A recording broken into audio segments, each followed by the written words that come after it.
man. How you all doing today? Thank you all for tuning in to the BMA Radio Show. We are going to have a great show lined up for you today. Can you hear my host? My co-host, Mr. James? Yes. All right, say hey to the people. Hello, Doc. Hey to the people and hey to the power. I heard that.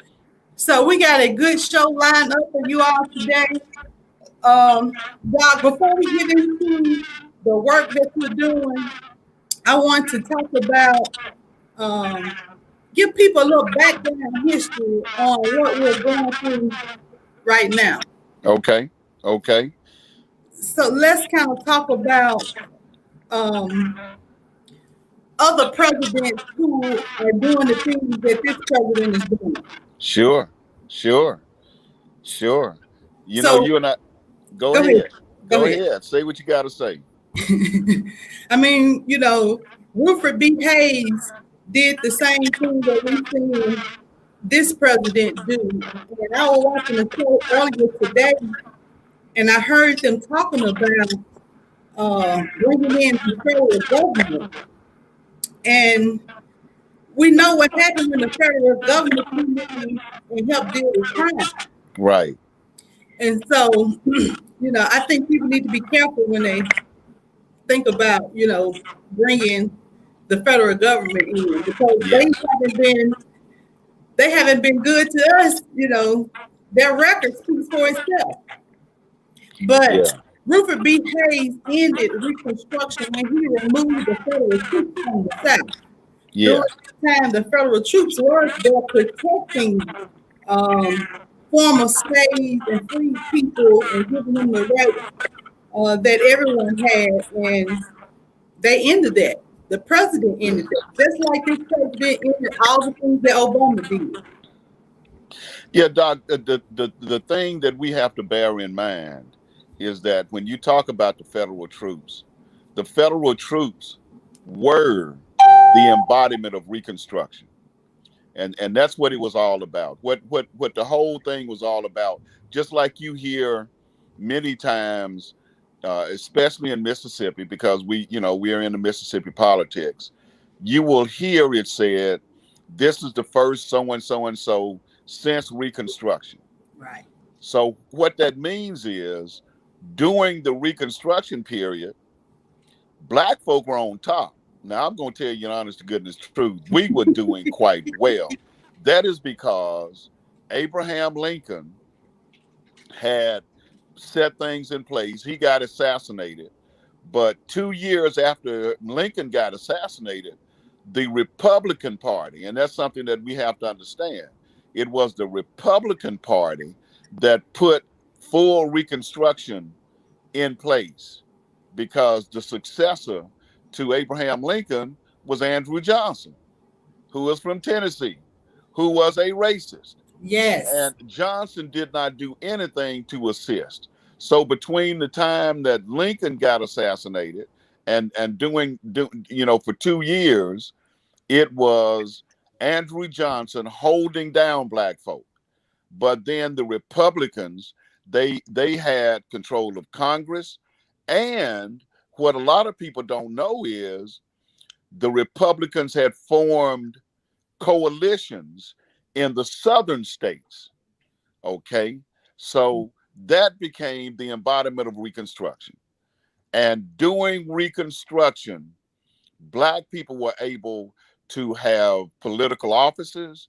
They were able to, develop into, also, let me say this much, not only with the federal troops, but with the Freedmen's Bureau. And the Freedmen's Bureau has to, plays a part in that.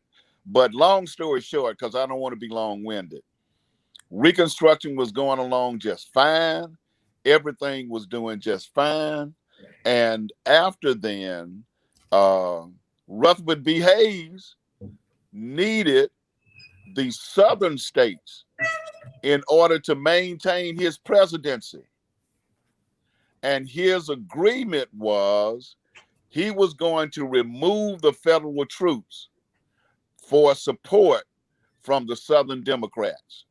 The Democrats at that time in our history were not our friends. Right. And that's why we all get confused about this Democrat-Republican thing, because folks don't understand. Let me tell you something.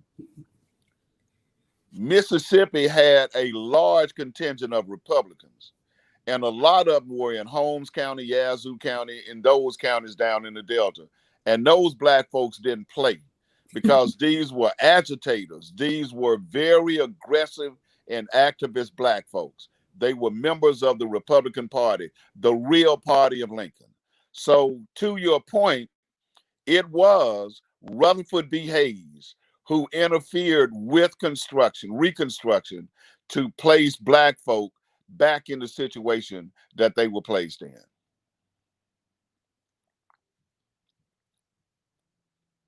Hello?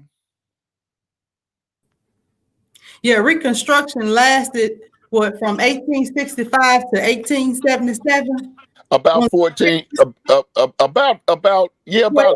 13, 14 years, yeah.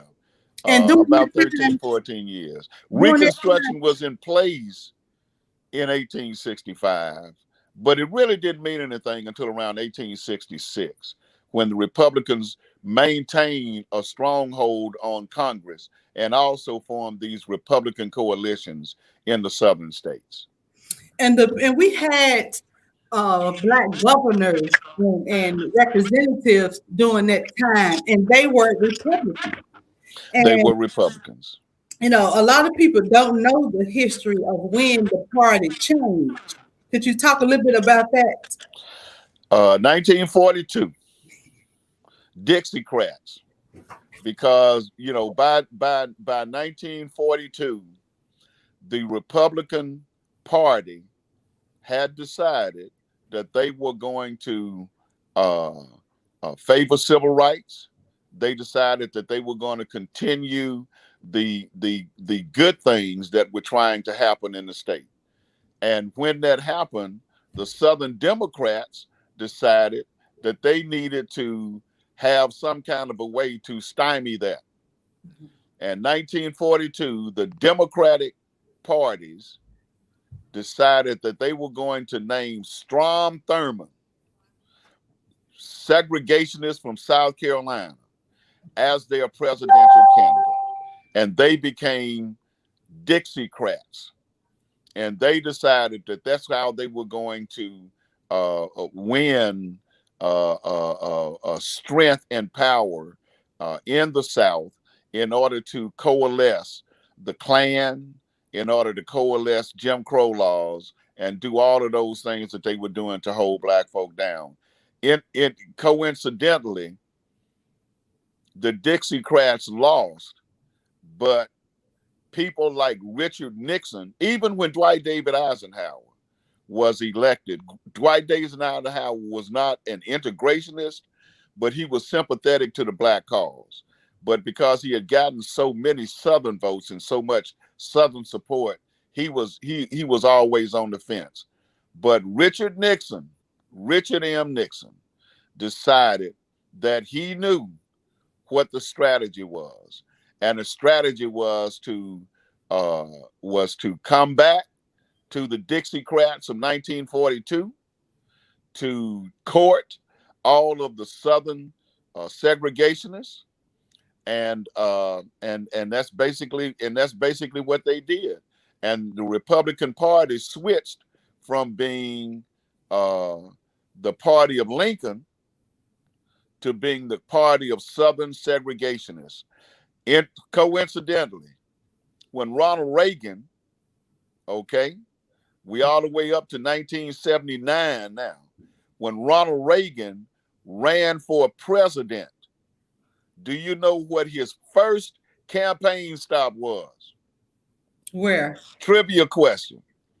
When Ronald Reagan, who had decided that he was going to court the segregationists, decided that he was going to be the party of the Dixiecrats, his first campaign, he kicked off his campaign. Now I'm talking about Ronald Reagan from California. Okay. You know where he kicked off his campaign at? In the South somewhere? In the South somewhere, in Mississippi at the Neshoba County Fair. Wow. In Mississippi at the Neshoba County Fair. That was his kickoff. And they still have that fair. That's exactly right. Wow. And just like Barack Obama kicked his campaign off in Springfield, Illinois, just like Richard Nixon kicked his off in Whittier, California, Ronald Reagan kicked his campaign off in the Neshoba County Fair. Wow, wow, wow. So how did Black people start voting Democrat? Black people really, to be quite honest, didn't have any other choice. Black people, look, even when John F. Kennedy ran and was elected took office in 1960, ran in 1959.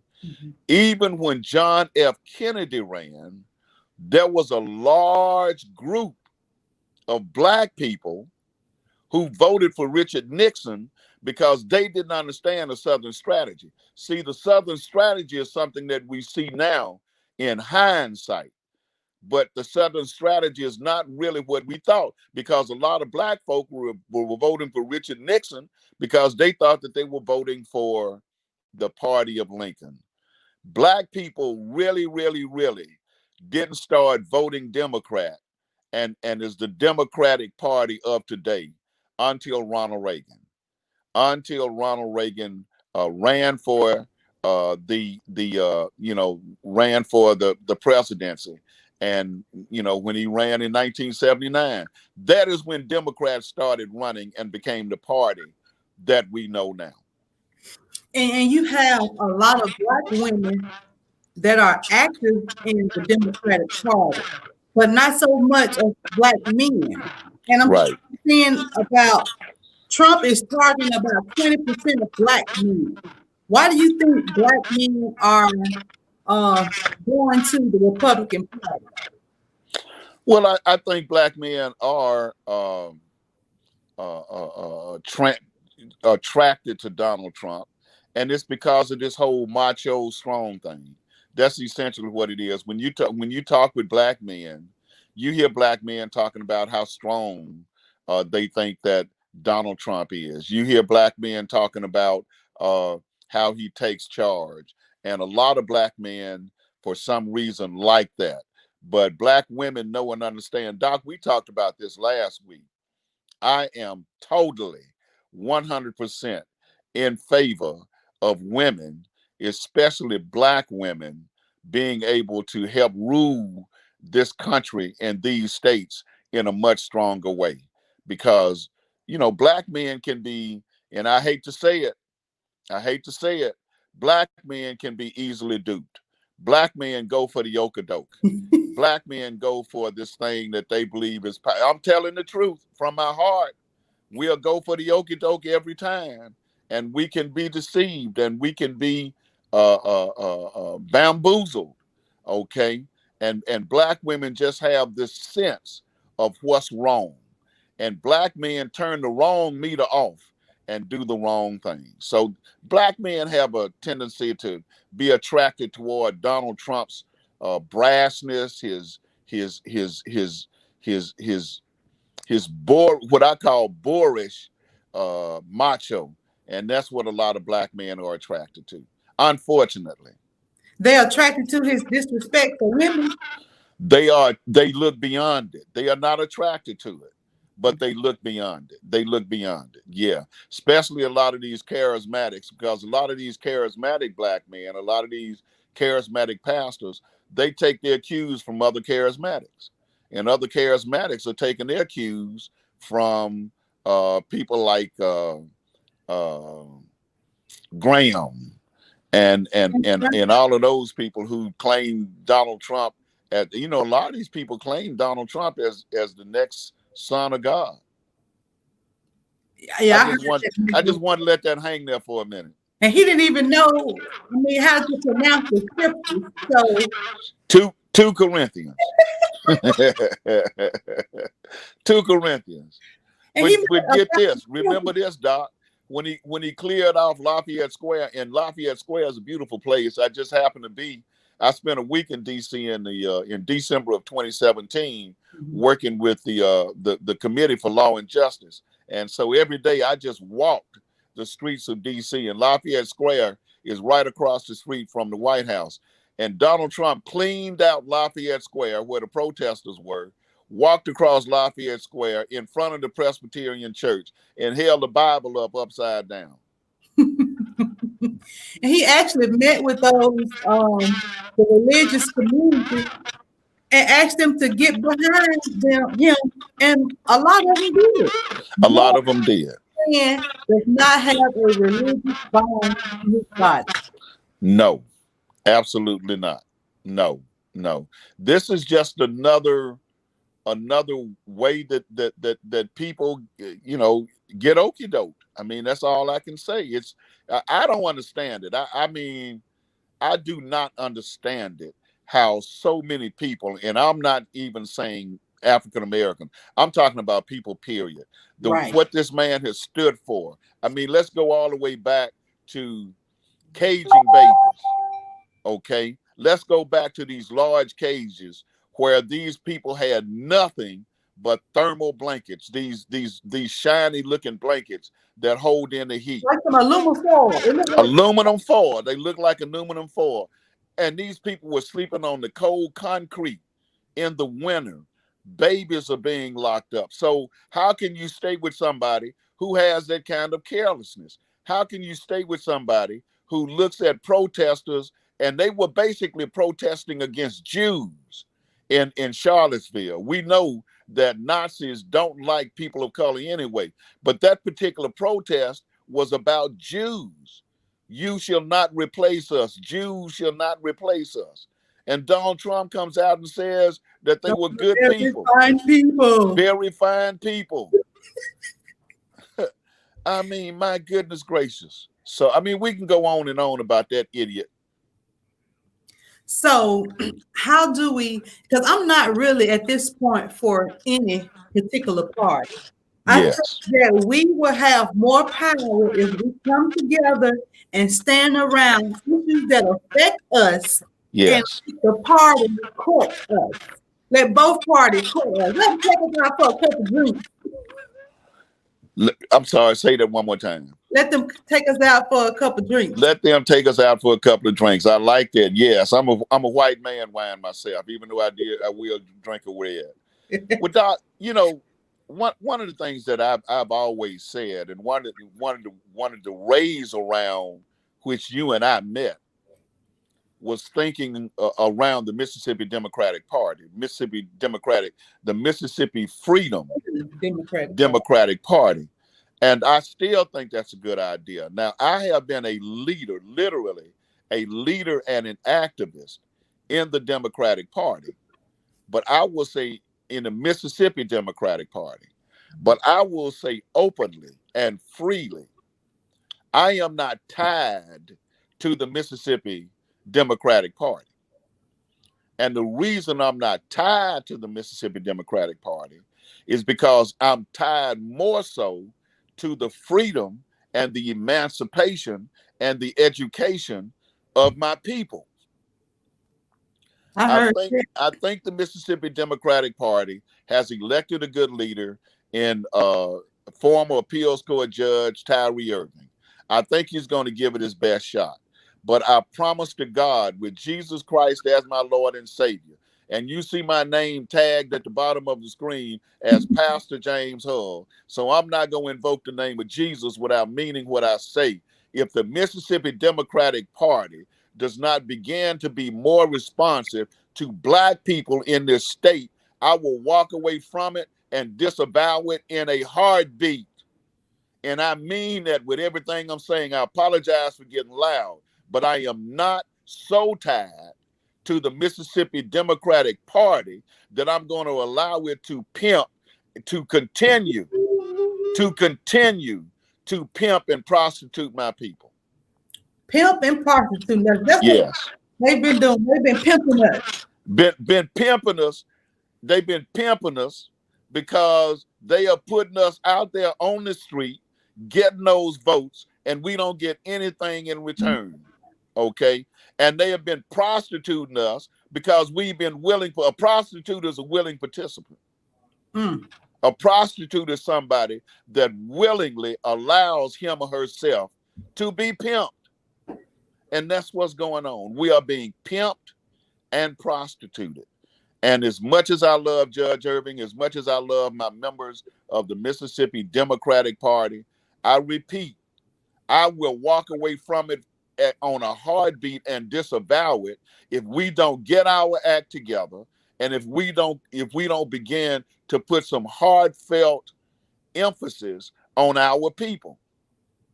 Did you let me say this and then no? Did you read the 3-part series in Mississippi Today? For when? No. For about 3.5 months ago. There was a 3-part series, and people can go back and read it. It is the most in-depth reporting on the Mississippi Democratic Party. Wow. Okay.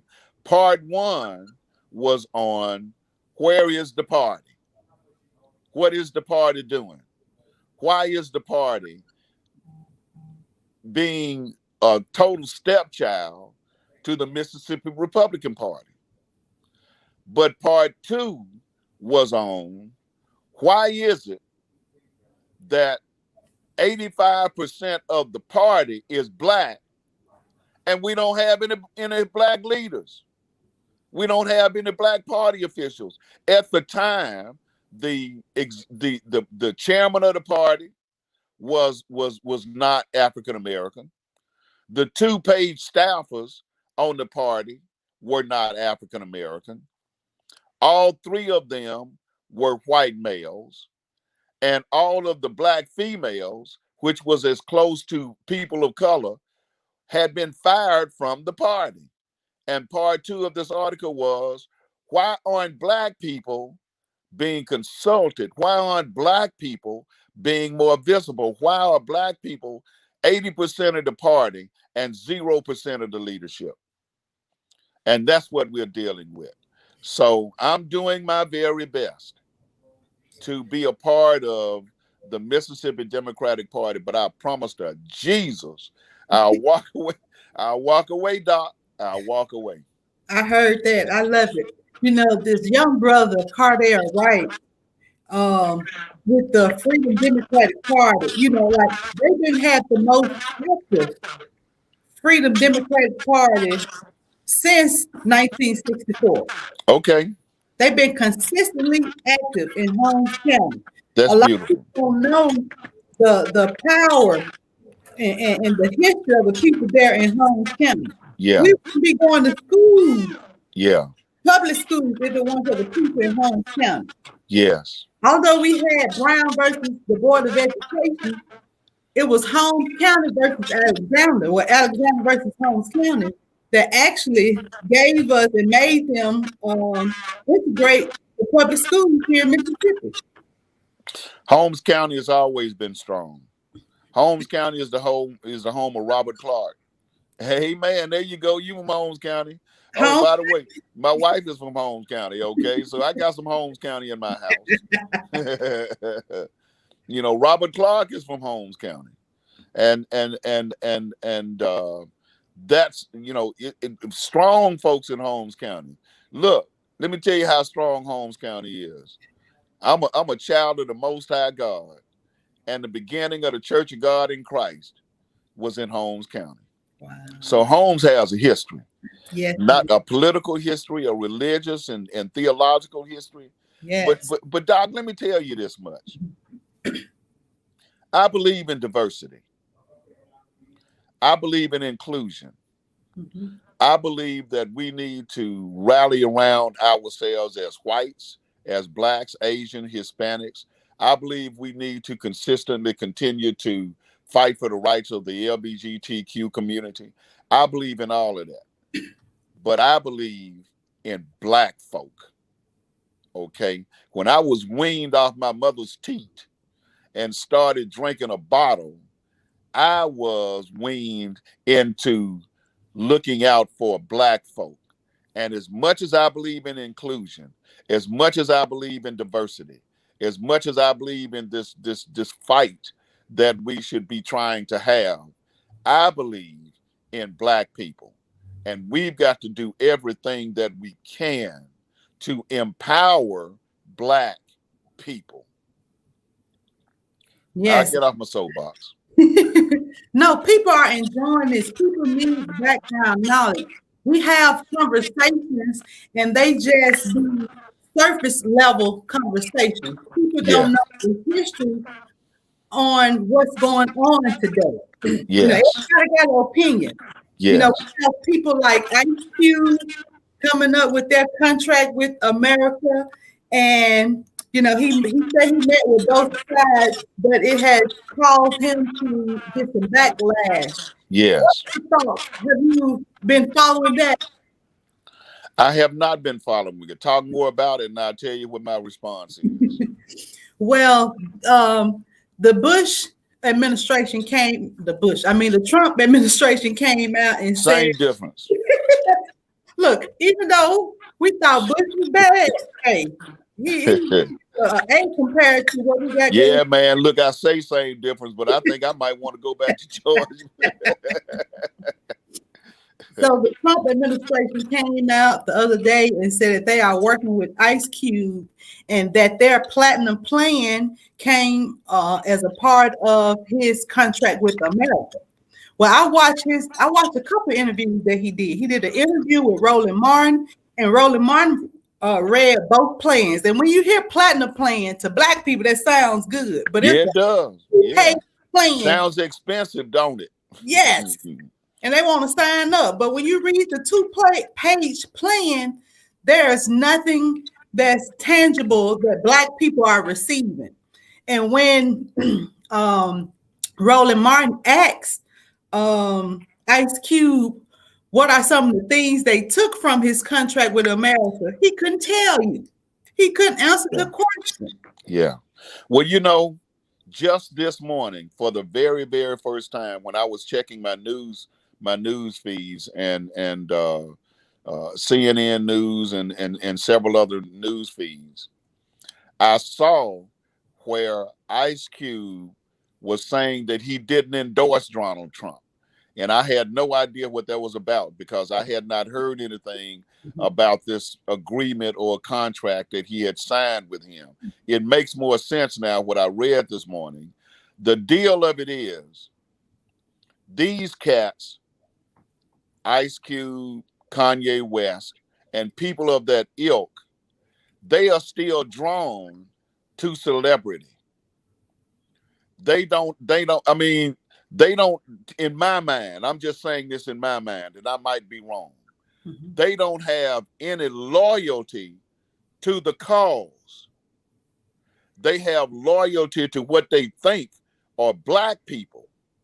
Now, I don't doubt that Ice Cube loves Black people. I don't doubt that at all.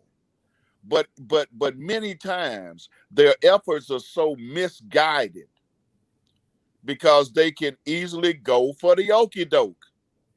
And I'm saying this again. It's just like that pastor up there in North Carolina that does Donald Trump's diversity coalition.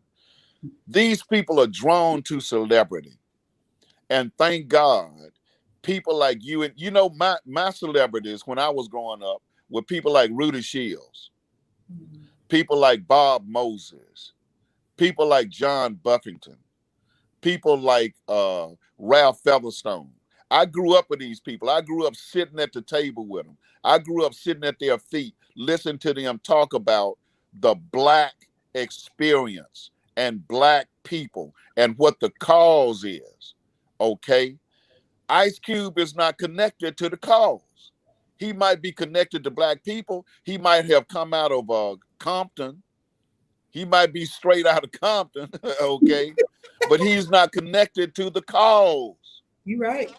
We got to have Black folk who are connected to the cause. Black people who will not sell out. Black people who will not go for the okie doke. Black people who have a discernment that when people like Donald Trump are selling them a bill of goods, they can hear it and disavow it. That's why Malcolm X said, you've been bamboozled. You've been hood. He wasn't talking about He wasn't talking about, indigent black people who were denied the right to vote. He wasn't talking about them being bamboozled.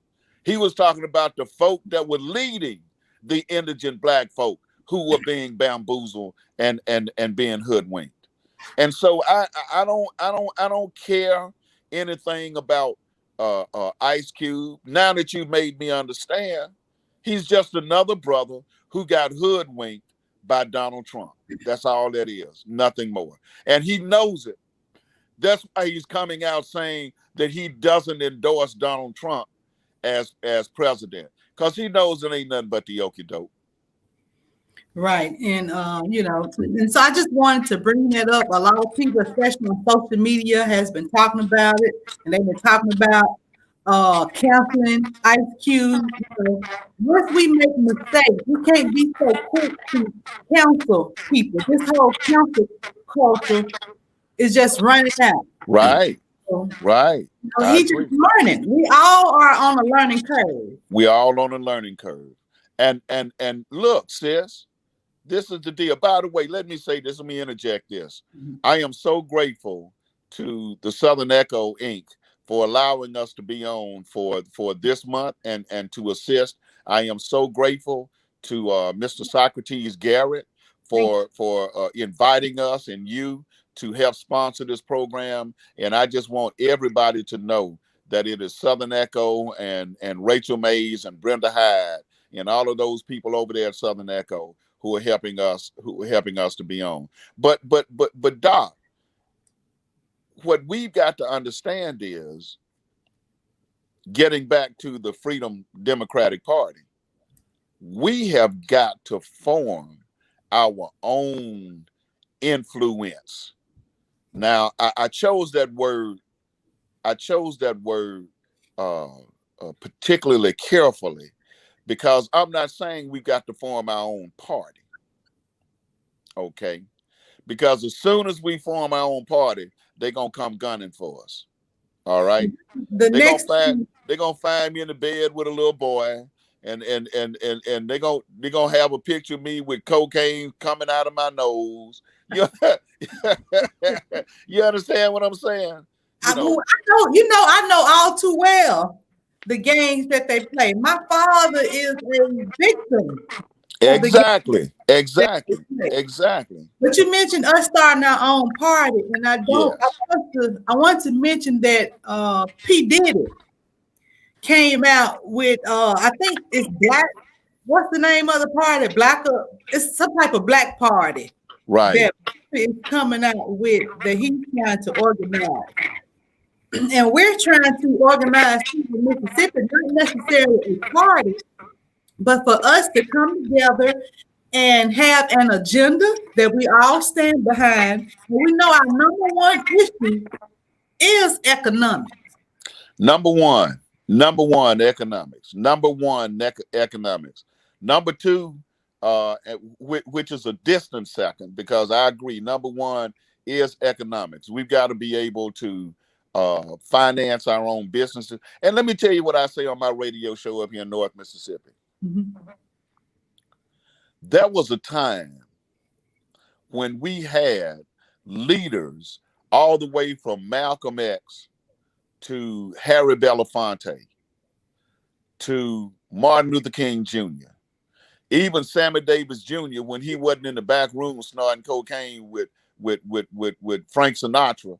Even Sammy Davis Jr. was coming out in favor of civil rights and giving money to civil rights. You understand what I'm saying?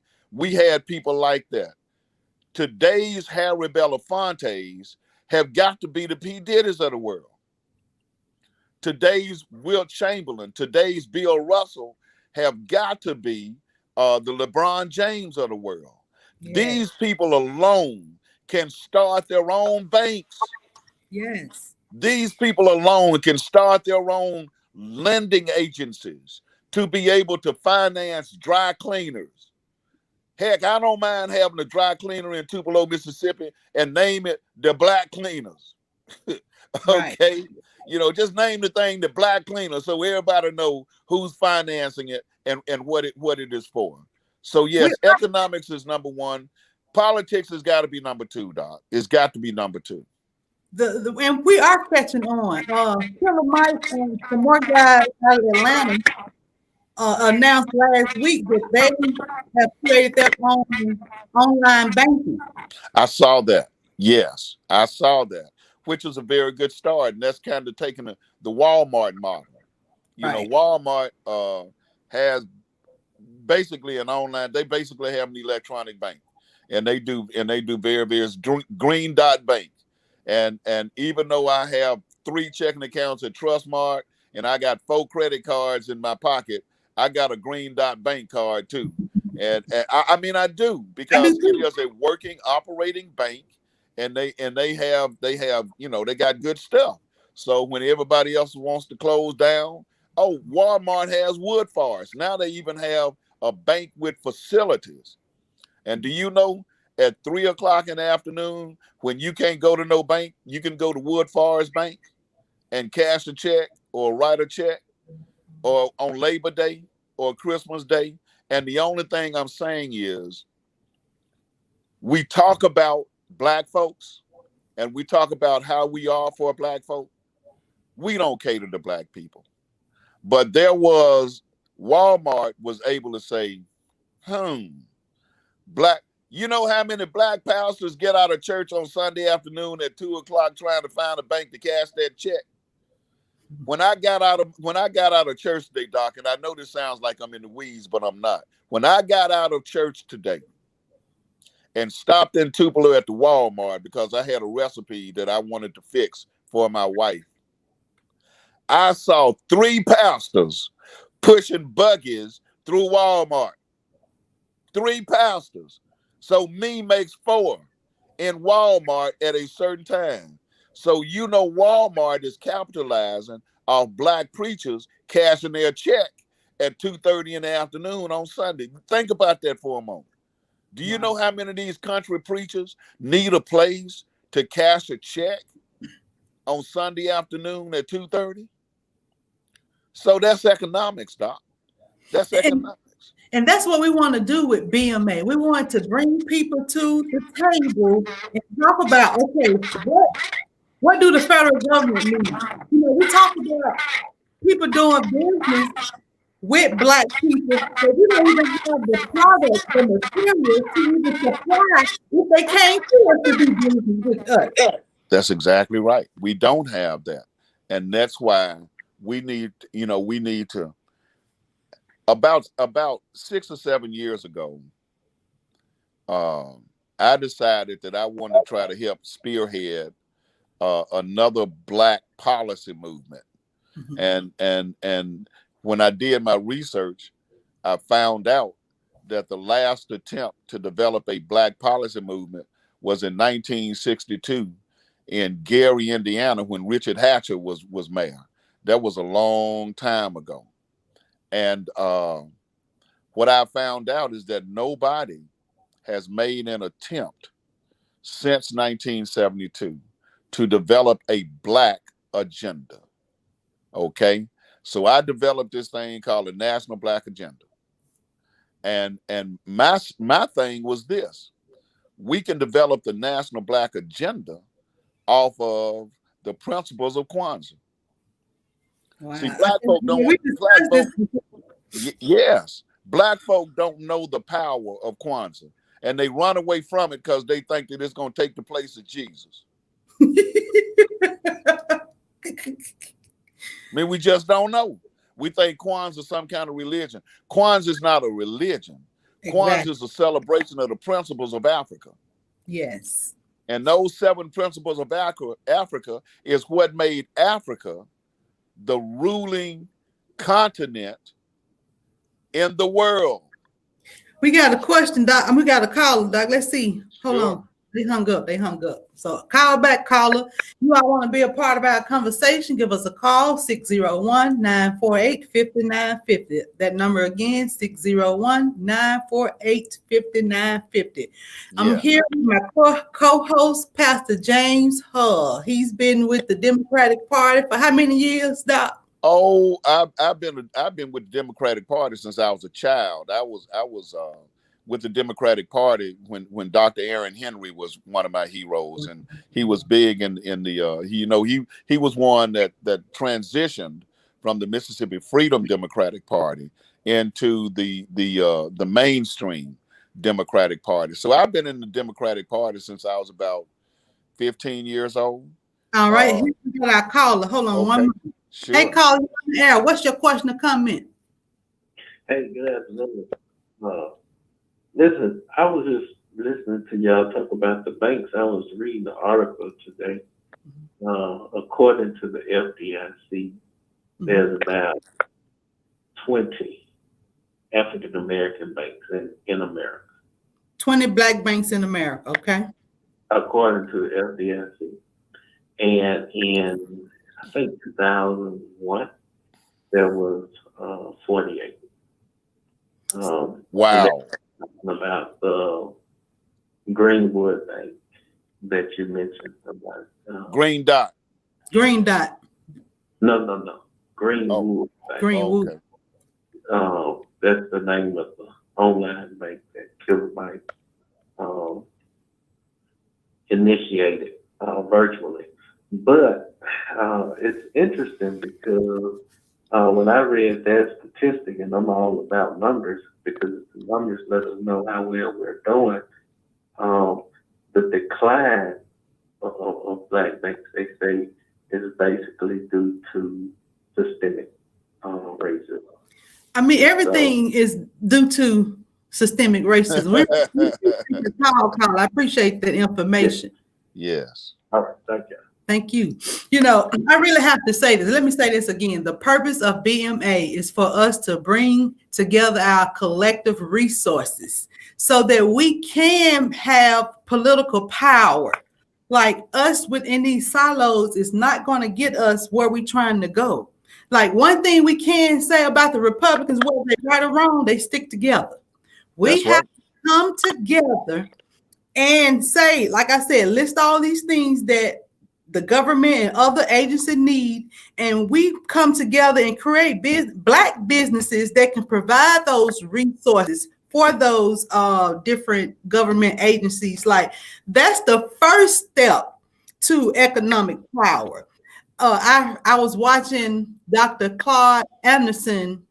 He had an interview on the Breakfast Club. I think I shared it on BMA page the other day. But he talks about, you know, the mistakes that people make. And I also learned this from my father. Him growing up in the movement, he learned that most of the people that was able to run for office, they own their own business. You know, we got a lot of people running for office today, and they don't have no type of financial backing behind them. Like he was talking about, that's the first step, having a economic base. He was talking about you have to go. Wait, Doc. Let me interrupt you just for a minute because there's another word that needs to be injected there so folks can understand. Okay. Your daddy didn't just have an economic base; he had economic independence, and that's what's necessary. You see what I'm saying? You can have a base. In other words, you can have all the customers in the world, but if the man at the cotton gin say don't go down there and buy nothing from Eddie Carthan, you see what I'm saying? Yeah. Hey, caller, you on the air? What's your question or comment? Hi, am I on the air? Yes.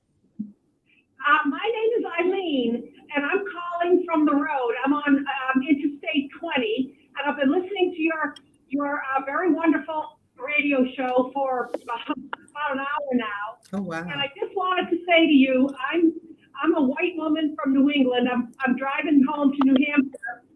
I've enjoyed your show, and I just want to say that I would like you to consider the Republican Party. I have been a lifelong Democrat. I'm from Boston. I'm Irish Catholic. I was, Kennedy's family was big for us. But I am now a pro-life activist, and I will tell you that I consider the, protection of the unborn to be the civil rights issue of our time. And I don't know, the Reverend, it's wonderful to be with brothers and sisters in Christ. I'm very active in my church, and it's hard to find friends in New England who are fervent Catholics or Christians, really. And I will tell you that I was a Democrat for my whole life, but I'm a Republican now. I'm going to vote for Donald Trump, not because I think he's a great guy, but the issues, I think for the Black community, I humbly, respectfully will say to you that Planned Parenthood is after Black people. I really wish you would consider. What's your name again, ma'am? Eileen, I really thank you for calling in, and I'm glad you presented this, brought up this topic. You know, a lot of people say they pro-life. What are your thoughts about the police killing Black people? Do you all stand up and speak out about that? That's a part of being pro-life. Oh, yes, I agree, and I feel terrible about it, and I know that it's a terrible situation, and I do speak about it. Yes. But I also think that, there are a lot of issues, and many people, really have a quandary in how they're voting. But I personally, I'm 62 years old. I was a Democrat for 50 years. And I'm voting Republican because I'm also very concerned about religious freedom preference. I'm very shocked at how, the Democratic Party, Mike Perez, doesn't want anyone who's pro-life. He will not let you run. And they'll take your vote, but they won't be tolerant of our views. Well, I would respectfully ask you, I know that you say that Kanye West and some of those guys are, after Trump, because he's kind of a blowhard, but you got to look at the principles. And I thank you so much for calling in and giving us a different perspective. Thank you so much for your call. Excuse me. When we look at the policies of Donald Trump, there's no way that I would feel comfortable voting for Donald Trump. Give me 1 second, Malcolm. Call right back, Malcolm. Let me just say this, because the policies that Donald Trump is pushing, the comments that Donald Trump has made, the things that Donald Trump has said about women, the things Donald Trump has said about the disabled, he's been accused of, abuse from women. There's no way that I would vote for Donald Trump. The way he treated kids and separating them from their parents. I can say that Joe Biden is the best candidate, but out of the two choices that we have, he is better than the person that's in the White House currently. It was embarrassing to see Trump's performance in that debate. So I don't see how you can watch that debate and say that this man was a leader, that I will follow him. I'm not following him to the restroom. Doc, can I chime in for a second? Go ahead. Anybody who entreats me to vote Republican is entreating me to vote for a party that is slashing the budgets of the school lunch program. Anybody who entreats me to vote for the Republican Party is entreating me to vote for a party that is denying, in Mississippi alone, 360,000 elderly folk who should be on Medicare and are dying and can't afford their medicines. Anybody who entreats me to vote for the Republican Party is entreating me to vote for voter suppression, for gerrymandering. Okay? So with all due respect, Eileen, love her to death. She sounds like a very nice person. I want to be her friend. Huh? I want to be her friend. I want to be her friend. But the fact of the matter is, when Eileen left the Democratic Party, she just didn't leave the Democratic Party because the Democratic Party supports a woman's right to choose. Let me tell you something. Nobody supports abortion. Nobody supports abortion. Even the people that play like they support it. That's exactly right. Even the hospitals who perform abortions don't. That's just like saying people support leg amputations. Okay, I believe that a party ought to be a party of heart. It should be a party of aid and assistance. It should be a party of compassion. Why would you support a child's right to be born, and then when the child is born, you won't feed him? Exactly. When the child is born, you won't give him an education. When the child is born, you won't give him proper housing in Detroit and Flint. Why would you do that? And then you're going to try to hold me hostage and make me feel guilty because I support a woman's right to choose? Please. You want to defend the child's right to be born, but you don't want to defend the child's right to live, to be fed, to be clothed, to be educated. And then that child messes around and has no other choices in life and does something wrong. You defend his life to be electrocuted in the electric chair. And you were the one that defended his life, his right to be born in the first place. Then you're going to defend your right to kill him. Man, please, don't get me started. If men could have abortions, we wouldn't even be having this conversation. Would not be having this conversation. You know, so until we start talking about vasectomies, I don't even want to have the abortion conversation because, you know, traditionally it's been a party of all white men making decisions for us. And so, you know, why would men be concerned about what women do with their bodies? Malcolm, how about I want to get your comment before we go off the air? There you go. Hey, Malcolm, you're on the air. What's your call? What's your comment or question? Well, first I want to say you got a good hot topic tonight. The last call is exactly right. Well, see, the key is if babies is born and we continue to put them in prison, private prisons will make billions and billions of dollars. You know, that's the new slave market is the private prison business. I know you're familiar with it, Dr. J, because you all around. Right. But the next thing, you against abortion, but you ain't passing no law about incest and white folks speaking with their kids. Get off my phone. I ain't touching that. Oh my goodness. Hey, I love this show. I thank you all for calling in and being a part of the show. We got about 7 minutes left in the show. And so I do want to talk about the November ballot before we get off the air. Yes. I do have an actual ballot that I can pull up. And so Biden and Harris are the first one on the Mississippi ballot. We also have Congressman Benny Thompson up for re-election. We have Mike Espy, who could make history by being the first Black since Reconstruction elected to senator.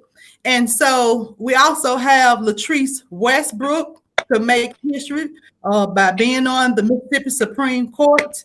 Who am I leaving out, Doc? Well, that's in the Central District. I do believe that you have that's in your listening area. I do believe that you have a Black woman running for Congress in your listening area. Not in District 2, but in District 3. Dot Benford. Dorothy Benford, yes. Dorothy Benford. Yes. And Right. so we have all those names already highlighted on the ballot. And so if anybody need a copy of the ballot, just inbox me. I'll make sure I get you a copy of the ballot. We want to make sure Initiative 65 is passed. They put 65A on the ballot to make sure that it don't pass because they know they underfund the schools and people don't read. And so they want to confuse us. And so, like I said, everything is connected. It goes back to racism. And we also want the new flag to pass, as well as there's a measure on here to, we talked about this last time, when the governor is elected, the House of Representatives actually picked the last governor. And so we want to change that and have them to actually go into a runoff. Which came out of what period, Doc? The Musgrove. No, that particular law that we're trying to overturn now is that when you have to win not only by the popular vote, but by the vote of the members of House of Representatives, which is like an electoral college. That came out of what period? Reconstruction. There you go. There you go. That's exactly right. When they saw that we were gaining some type of political power, they rolled back all those laws. Like, that's why, again, I want the 1890 Constitution to change, because Mississippi hasn't had a constitution since then. And so, hey, can't catch up. Yes. And interestingly enough, the Confederate battle flag was not adopted during the 1890 Constitution. Folks just say they decided they was just going to adopt that on their own, like we didn't even exist, and they kept that thing. And then they voted to keep something that wasn't even in the state constitution, because they wanted to force that thing on us. So my thing of it is that, that Magnolia is good enough for me. Let's vote that Magnolia in. Our position is thoroughly identified with the institution of slavery. That's what it says. Interest. Hey, I've been working on this for so long. I know the word.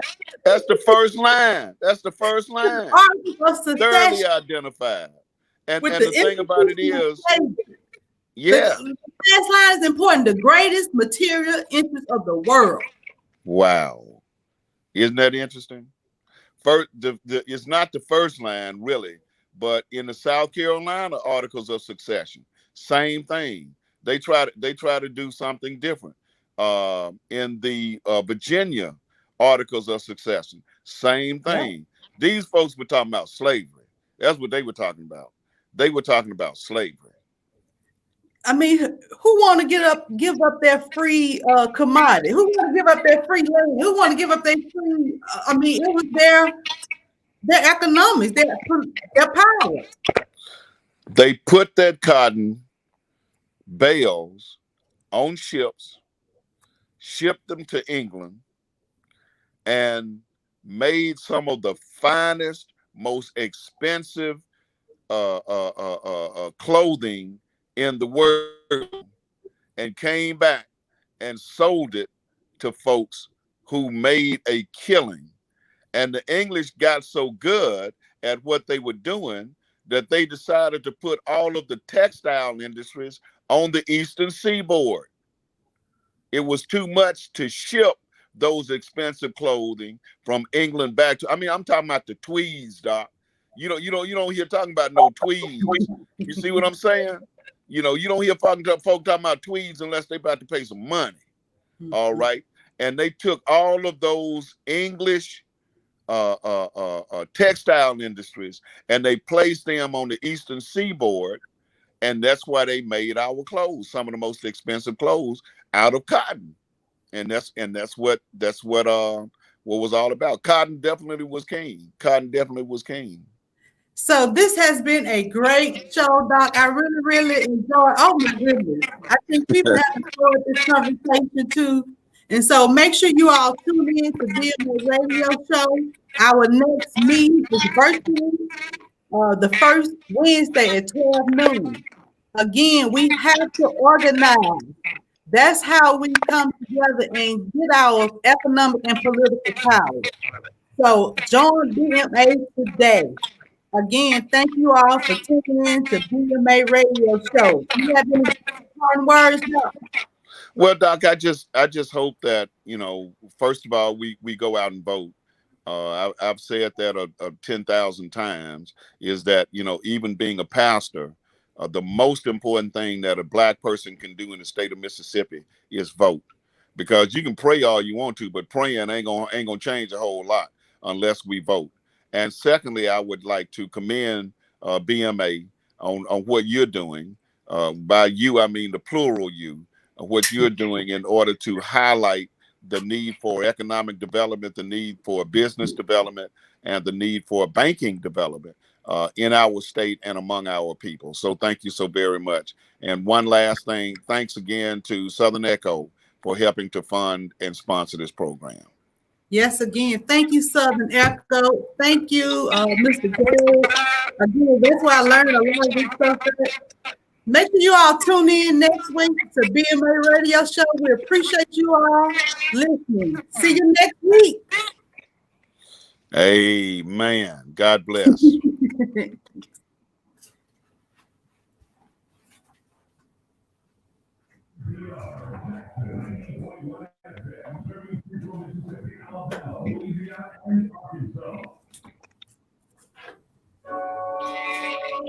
When it comes to the best biosecurity and biosafety protocols to help your business thrive during these challenging times of face masks, viruses, and gloves, schools, businesses, sports arenas, hotels, and even churches are turning to America's top COVID-19 experts. Providing is a solution that has the ability to change the way we fight COVID-19.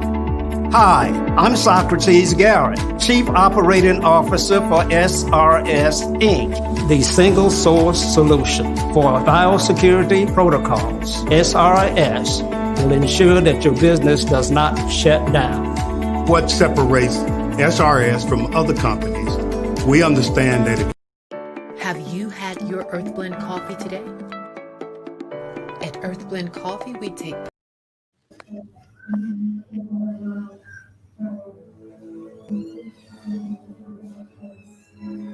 Are we off?